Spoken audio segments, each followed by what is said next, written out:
Hey everyone, today I'll show you how to fix Raycast when the hotkey isn't working. It's a pretty common issue, but yeah, usually a quick fix. So let's go step by step. First, open Raycast settings and check your hotkey. By default, it's Command plus space, but sometimes it gets changed, removed, or not assigned at all. So make sure the shortcut is properly set. Next, check for conflicts with Spotlight search. macOS also uses Command plus space. So if both Raycast and Spotlight are using the same shortcut, Raycast might not respond.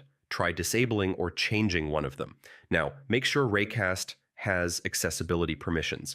Go to System Settings, then Privacy and Security, then Accessibility, and ensure Raycast is enabled. Without this permission, hotkeys may not work properly. After that, restart Raycast. Quit the app completely, then reopen it.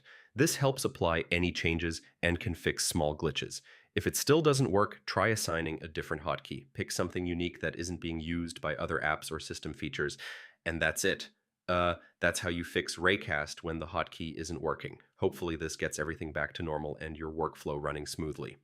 Hey everyone.